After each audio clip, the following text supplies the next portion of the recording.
ठीक है बच्चों, आज हम बात करते हैं यहाँ पर कॉन्वेक्स मिरर के बारे में। प्रीवियस क्लास में हम लोगों ने आप लोगों से बात करी थी बच्चों कॉनकेव मिरर के बारे में, ठीक है जी। और कॉनकेव मिरर के रे डायग्राम्स हम लोगों ने, रूल्स क्या होते हैं, कैसे होते हैं, किस तरीके से, उन सब के बारे में बात करी थी।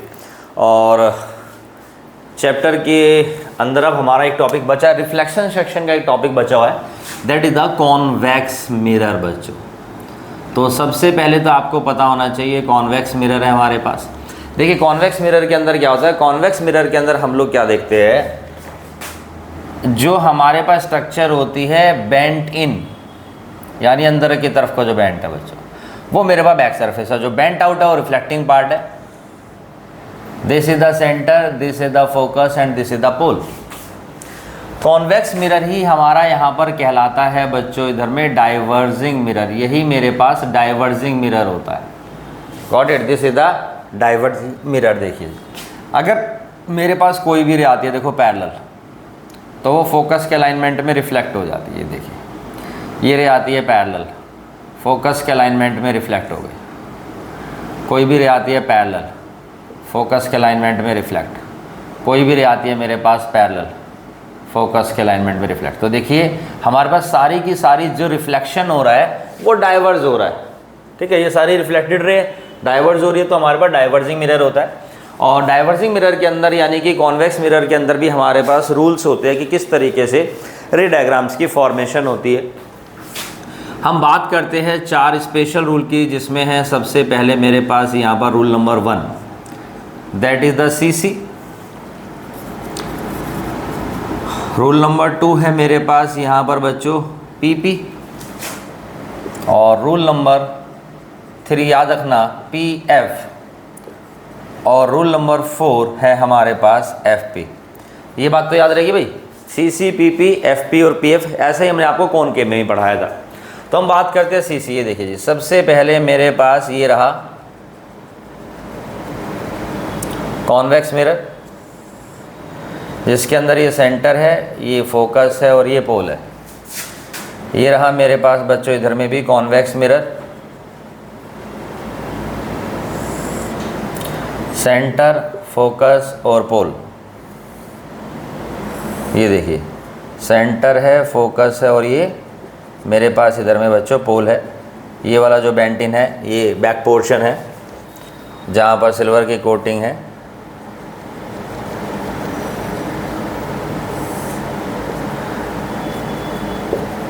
अब देखिए सबसे पहला रूल नंबर 1 कहता है हमसे बच्चों यहाँ पर CC कि अगर इंसिडेंट रे आती है कभी भी सेंटर से, तो वो सेंटर से ही क्या होगी, हमारे पास रिफ्लेक्ट होगी। C और C सेंटर से आएगी तो सेंटर पर से रिफ्लेक्ट होगी। कैसे देखते हैं यहाँ पर, ये देखिए मेरे पास इंसिडेंट रे, सेंटर का मतलब होता है सेंटर के अलाइनमेंट में। ये देखो सेंटर के अलाइनमेंट में गई और वो सेंटर से ही रिफ्लेक्ट होगी, तो डाइवर्ज रेज होगी। डाइवर्ज मिरर सेंटर से आएगी और सेंटर से ही रिफ्लेक्ट हो जाएगी। सेंटर का मतलब होता है बच्चों सेंटर के अलाइनमेंट में। बैक पोर्शन हमारा यहाँ पर मिरर के अंदर ये वर्चुअल होता है, इसलिए मैंने इसको डॉटेड में बनाया है। केस नंबर 2, अगर इंसिडेंट रे आती है कभी बच्चों पोल पर, ये देखिए जी, तो पोल से ही रिफ्लेक्ट हो जाती है। और इस वाले मिरर के अंदर भी हमारे पास एंगल I एंगल R के बराबर होता है, सिर्फ इसी केस में, चाहे वो कॉनकेव मिरर हो चाहे कॉन्वेक्स मिरर हो।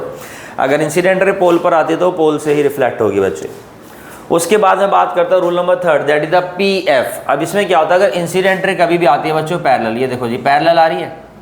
अब पैरेलल किसकी आएगी, अरे जो रे सीधी है उसी के तो पैरेलल आएगी। ये वाली बिल्कुल सीधी रे है, इसी के पैरेलल आएगी। और मैं आपको बता दूं कि यहाँ पर ये देखिए फोकस के अलाइनमेंट में वो यहाँ पर क्या हो जाएगी बच्चों, रिफ्लेक्ट।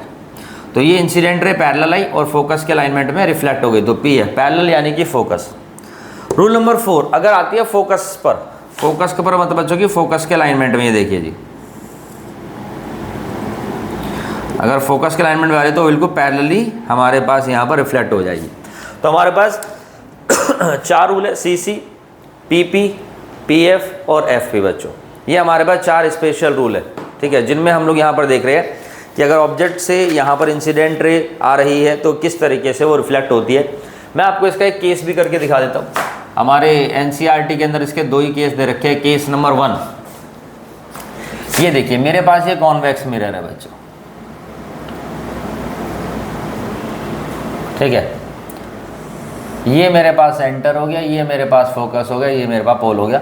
और ये खड़ा हुआ है यहाँ पर ऑब्जेक्ट। मैंने आपको जब कॉनकेव मिरर पढ़ाया था तब भी बात बोली थी, फिर से एक बात बोल रहा हूँ कि कभी भी ऑब्जेक्ट अगर खड़ा होता है कहीं पर भी, जो है कहीं पर भी क्या, हमेशा मिरर के फ्रंट में खड़ा होगा, तो पहली इंसिडेंट रे फेंक के मारो पैरेलल, किसके, प्रिंसिपल एक्सिस के बच्चों। तो देखो ये प्रिंसिपल एक्सिस के बिल्कुल पैरेलल जाती है, और जो रे पैरेलल जाएगी मैंने देखा कि वो फोकस के अलाइनमेंट में हमारे पास क्या होती है बच्चों, रिफ्लेक्ट होती है। ये देखिए जी, यानी वो यहाँ से ऐसे रिफ्लेक्ट पैरेलल फोकस पर। और दूसरी रे मैंने आपको हमेशा बोला है कि हमेशा दूसरी रे बच्चों सेंटर पर से। ये देखो जी, अब अगर ये सेंटर पे से जाती है, यहाँ मीट कर गई। अब मैंने यहाँ पर क्या देखा कि सेंटर से अगर जा रही है तो सेंटर पे रिफ्लेक्ट हो रही है, ये वाली डाइवर्जिंग रेज, ये वाली दोनों डाइवर्ज हो रही है, ऑब्वियस सी बात है। लेकिन मीट कर रही है कहाँ पर बच्चों, ये था मेरे पास ऑब्जेक्ट ए बी, और ये बन गया है बच्चों यहाँ पर दोनों रे मीट कर रही है, ए डैश और बी डैश। अब इस बेसिस पे हमारे पास जो यहाँ पर इमेज बनी है, देखो उसकी प्रॉपर्टी क्या है। सबसे पहले बनी कहाँ पर है बच्चों, इमेज की formation between P and F, pole और फोकस के बीच में बनी है। उसके बाद हम लोग यहाँ पर देखते हैं स्मॉलर देन ऑब्जेक्ट, ऑब्जेक्ट से छोटी बनी है बच्चों। उसके बाद हम लोग यहाँ पर देखते हैं कि ये रियल है वर्चुअल है, बिहाइंड द मिरर है बच्चों, बिल्कुल सही बात है, दिस इज द वर्चुअल। और हमारे पास हम देखते हैं कैसे बने, इरेक्ट बनी है, इन्वर्टेड बनी है, ये बिल्कुल इरेक्ट बनी है, बिल्कुल सीधी बनी है। अगर प्रिंसिपल एक्सिस से नीचे बनती है तो वो मेरे पास यहाँ पर कैसी होती है बच्चों, इन्वर्टेड होती है। तो केस नंबर 1 है। एक केस में आपको और करके दिखा देता हूँ, बहुत इंपॉर्टेंट है, case number 2, object at infinity. Object हमारे पास यहाँ पर कहाँ है बच्चों, ऑब्जेक्ट हमारे पास यहाँ पर इन्फिनिटी में। अब हम देखते हैं कि जब ऑब्जेक्ट हमारे पास यहाँ पर इन्फिनिटी में तो किस तरीके से फॉर्मेशन होगी यहाँ पर बच्चों इमेज की। अगर ऑब्जेक्ट मेरे पास यहाँ पर इधर इन्फिनिटी पर है तो किस तरीके से इमेज की फॉर्मेशन होगी। देखो एक तो बात याद रखना कि अगर कभी भी कोई भी ऑब्जेक्ट इन्फिनिटी पर होता है तो इसका मतलब कि वो बहुत दूर है हमारे पास, ठीक है जी। अगर कोई भी ऑब्जेक्ट हमारे पास यहाँ पर इन्फिनिटी पर है, इन्फिनिटी का मतलब कि कोई भी बहुत ही दूर ऑब्जेक्ट है, डिस्टेंट ऑब्जेक्ट है। अब अगर कोई भी ऑब्जेक्ट बहुत दूर होता है, डिस्टेंट ऑब्जेक्ट होता है, तो इस बात का देखो यहाँ पर क्या मतलब है बच्चों। डिस्टेंट ऑब्जेक्ट का मतलब ये होता है कि अगर कभी भी कोई भी बहुत दूर ऑब्जेक्ट है तो उससे जो हमेशा इंसिडेंट रे आती है हमेशा पैरेलल आती है। अगर कोई भी ऑब्जेक्ट बहुत डिस्टेंस पर है तो उससे हमेशा जो रे आएगी वो हमेशा दोनों रे एक दूसरे के बिल्कुल पैरेलल होती है। दोनों या जितनी भी रे आएंगी ऑब्जेक्ट से, जितनी भी इंसिडेंट रे आती है वो सारी की सारी एक दूसरे के पैरेलल होती है। अब देखिए एनसीईआरटी के अंदर ये रे डायग्राम देखो किस तरीके से बना रखा है, मैं आपको वो बताता हूँ सबसे पहले। तो एनसीईआरटी में क्या कर रखा है उन्होंने, ये मिरर है, ये सेंटर, ये फोकस और पोल। तो उन्होंने क्या किया बच्चों, पहली इंसिडेंट रे फेंक के मारी पैरेलल जो प्रिंसिपल एक्सिस के, और ये फोकस के अलाइनमेंट में क्या हो गई, रिफ्लेक्ट हो गई। अब दूसरी इंसिडेंट रे ली उन्होंने, जो ऑब्वियस ही बात है इसी इंसिडेंट रे या प्रिंसिपल एक्सिस के पैरेलल आएगी, क्योंकि डिस्टेंट ऑब्जेक्ट से हमेशा जो इंसिडेंट रे आती है हमेशा पैरेलल आती है। ये देखो जी, दूसरी रे इन्होंने प्रिंसिपल एक्सिस से नीचे से ले ली और ये भी आपका फोकस के अलाइनमेंट में रिफ्लेक्ट हो गई। तो दोनों रे डाइवर्स हो रही है, ये कहाँ मीट कर रही है, मिरर के अंदर, यानी फोकस पर मीट कर रही है। अब इन्होंने क्या बोला कि इसकी प्रॉपर्टी क्या है। सबसे पहली बात तो ये जो इमेज है हमारे पास इधर में वर्चुअल है। दूसरी बात इन्होंने बोला कि कहाँ बनी है, एट फोकस पर बनी है बच्चों। और हम लोग क्या देखते हैं, इन्होंने बोला कि हाईली डिमिनिश्ड, बहुत छोटी, ऑब्वियस ही बात है हाईली डिमिनिश्ड है, ठीक है। अगर ऑब्जेक्ट आपका कभी भी इन्फिनिटी पर होता है तो यानी बहुत बड़ा होता है, बड़ी इमेज नहीं दिखती, हमेशा छोटी इमेज दिखती है बच्चों। तो उसकी पॉइंट साइज इमेज बनी है। लेकिन इन्होंने यहाँ पर ये बात बोल दी कि ये जो इमेज बनी है यहाँ पर ये इरेक्ट है। अब पॉइंट साइड ऑब्जेक्ट को देख करके कैसे पता चल रहा है कि बच्चों हमारे पास ये इरेक्ट है, इन्वर्टेड है, ये थोड़ी सी एनसीईआरटी के रे डायग्राम के अंदर दिक्कत है। अब पॉइंट साइज है, बिल्कुल पॉइंट बनाओ कि आपको क्लियर हो रहा है यहाँ पर ये चीज़ कि इरेक्ट है, इन्वर्टेड है, हमें कैसे पता चला। मैं आपको इसी को एक दूसरे रे डायग्राम के थ्रू ग्रो करके बना करके दिखाता हूँ। ये देखिए बच्चों,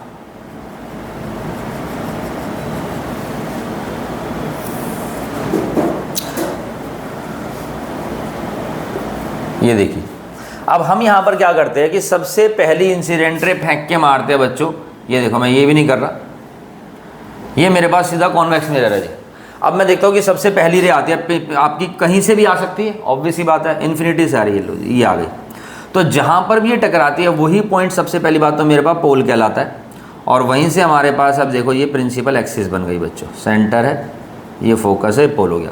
अब ये रही, यहाँ से क्या हो गई हमारे पास, हम लोग देखते हैं कि इधर में रिफ्लेक्ट हो रही है, ये हमारे पास क्या हो रही है बच्चों, इधर में रिफ्लेक्ट हो रही है जी, ठीक है।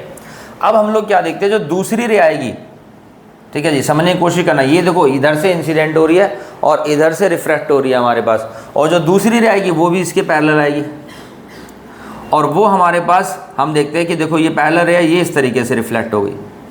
अब अगर मैं यहाँ पर इन दोनों रे को, जो रिफ्लेक्टेड रे है, अगर इन दोनों को देखो मीट करता हूँ यहाँ पर इस तरीके से और यहाँ पर ये इस तरीके से बच्चे देखिए, तो हम लोग क्या देखते हैं कि यहाँ पर इधर टकरा गई है, this is the focus and this is the centre, तो ये बन गया है ए डैश बी डैश।